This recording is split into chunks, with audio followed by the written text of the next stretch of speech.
Have you ever wondered what games you should keep or you should lose?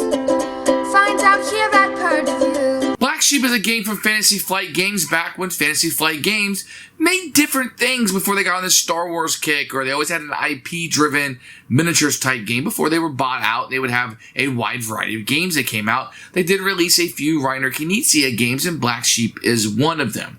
It's a very light, I dare say children's game, but a family weight game. Something you could play if you're a lighter gamer and still have fun. So you'll be putting these animals out, and you're kind of playing poker on the side of it. So the two animals that are in the center kind of add, they're cards that everybody can play, kind of, even though they're little miniatures.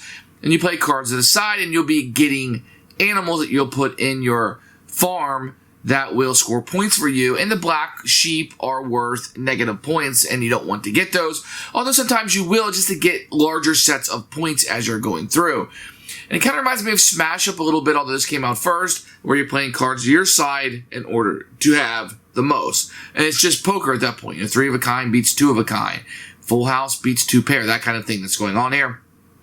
Very simple. If you're coming from a poker background, or you're maybe one of your kids want to learn how to play poker, this would be a good starting point for them. For us, we have a lot of kids games. We play a lot of the family weight games. This just was one that we were interested in. It was okay for us. A little bit too simple. We don't play a lot of poker around here. I didn't grow up playing poker. It's not a game that I play a lot, so it didn't interest me in that regard. So Black Sheep is going to be a purge for us. So here is Renier Kniza's Black Sheep by Fantasy Flight Games. This is back when Fantasy Flight Games made games that weren't based on IPs. Here's a rule book, which we'll take a look at in a few minutes. You do get an advertisement for other games. I always love these. I like going back in time and seeing what was out back then. You're going to get some player boards. This will be the same for each of the players. They're okay, not cardboard, but they just kind of sit on the table anyway. You can see a little bit of a custom insert in here a little bit. These will be the tiles that put on the board. Kind of cheap by today's standards. They're not cardboard. You would expect that. But once again, you don't shuffle these. They just sit out on the board fairly easily. You're going to get a bunch of these Hobbit-sized cards that will be in here. And they will have different artwork on them with the different animals. You can see here. These are fine. Not what you'd expect from Fantasy Flight, but not terrible cards either. And then you're going to get a number of these, which are going to be the little miniatures. This is where the game kind of shines, if you will. These little miniatures here of the different animals. They're super, super cute. If you can see, here's the black sheep that are in there. Here's a chicken. These could have been tokens, could have been cheapo stuff, but with Fantasy Flight back then, their components were out of this world. Here's a rulebook for Black Sheep. You can tell it's all in full color, plenty of pictures. Here is the components, no pictures of those, boo.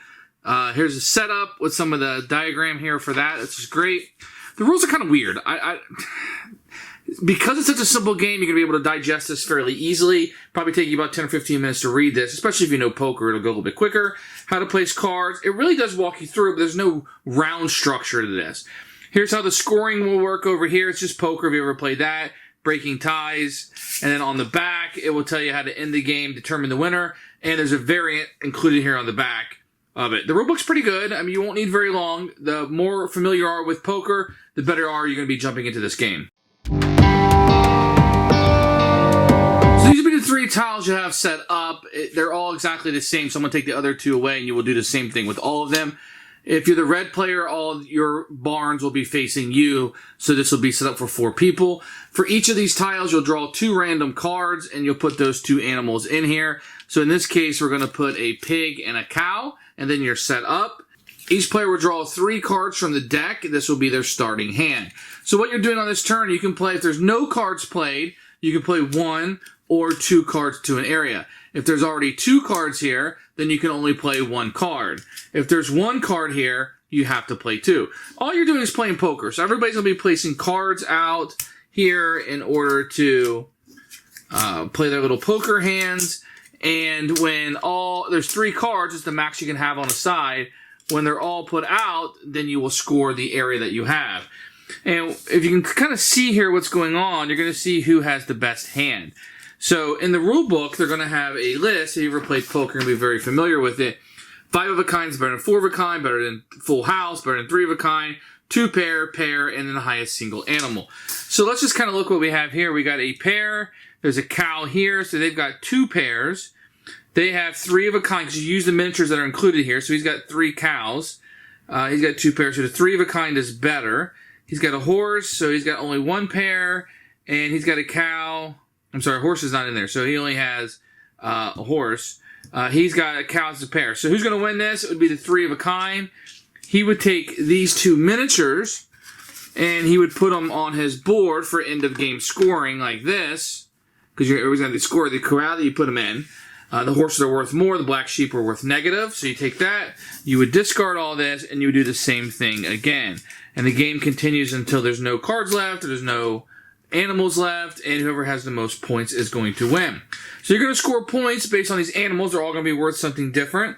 There's also going to be some end-of-game scoring you're going to have for different sets. So here's what you're trying to collect here. These will be bonus cards that you'll get.